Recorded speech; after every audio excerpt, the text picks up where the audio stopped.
বিয়ের দিনই জানতে পারি আমার স্বামীর আরও একটা বউ আছে। আমি আমার চাচা চাচির কাছেই বড় হয়েছি। আমার চাচি আমাকে বিয়ে দিতে পারলেই বাঁচে, তাই হঠাৎ দেখতে এসে আমার বিয়ে হয়ে যায়।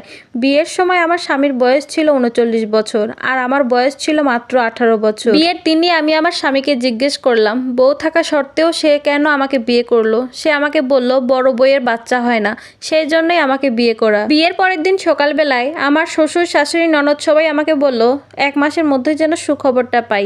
আমার শাশুড়ি আর ননদ আমাকে ডেকে নিয়ে বলল, শোনো, বড় বউয়ের ঘরে কখনোই যাবে না, ও একটা অপয়া, বাচ্চা দিতে পারে না, ওর কাছে গেলে তোমারও সমস্যা হবে, কখনো যেন না দেখি ওর রুমে যেতে। এতক্ষণে বুঝতে পারলাম বাড়ির সবাই কেন বড় বউয়ের সাথে এমন খারাপ ব্যবহার করে। বেচারি না পারে কিছু বলতে, না পারে কিছু সহ্য করতে। আমার স্বামীর আরও একটা বউ আছে এটা জানার পর আমার হিংসা হওয়ার কথা, সেখানে বিশ্বাস করেন আমার একটুও হিংসা হচ্ছে না, বরং কষ্ট হচ্ছে এইটা ভেবে যে কত স্বপ্ন নিয়ে বিয়ে করলাম আর এসে সতীনের ঘর করছি।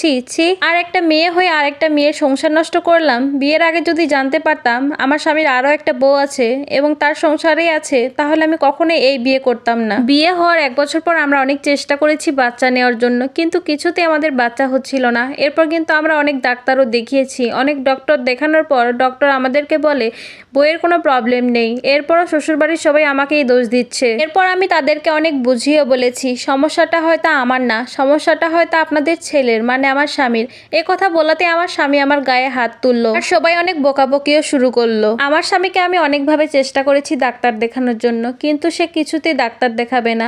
আমরা দুই বউ যেদিন ডাক্তার দেখিয়ে বাসায় আসলাম, সবার সামনে আমাদের দুই বউকে অনেক অপমান করে, বলে তোরা দুইটাই অপয়া, দুইটাই বাজা, তোরা দুইটাই সন্তান দিতে পারবি না, তোদের দুইটাকে তালাক দিয়ে আমি নতুন করে আরো একটা বিয়ে করব দেখিস। আমি সেদিন অনেক কান্না করেছিলাম, তখন ভেবেছিলাম আমি তাকে ছেড়েই দিব, ছেড়ে বা যাবো কোথায়। আমার যে চাচি সে তো আমাকে অনেক নির্যাতন করতো। সেদিন আমাকে বড় বউ ঘরে ডেকে নিয়ে গিয়ে বলল, বোন, সমস্যা আমারও না তোমারও না, সমস্যাটা হচ্ছে আমাদের স্বামীর। দেখো এবার যদি কোনো মেয়েকে বিয়ে করে নিয়ে আসে তারও কোনো বাচ্চা কাচ্চা হবে না। বলতে না বলতে ১৫ দিনের মাথায় আমার স্বামী আরও একটা বিয়ে করে আনে। বিয়ের ৮ মাস পার হয়ে গেল, কিন্তু নতুন বউয়ের কোনো বাচ্চা হচ্ছে না।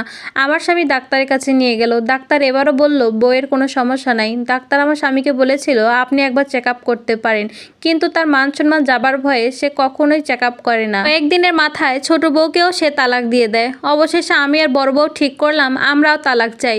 তালাকের ব্যবস্থা করে আমরা চলে গেলাম। বড় বউকেও দেখার মতো কেউ নেই, আমাকেও দেখার মতো কেউ নেই।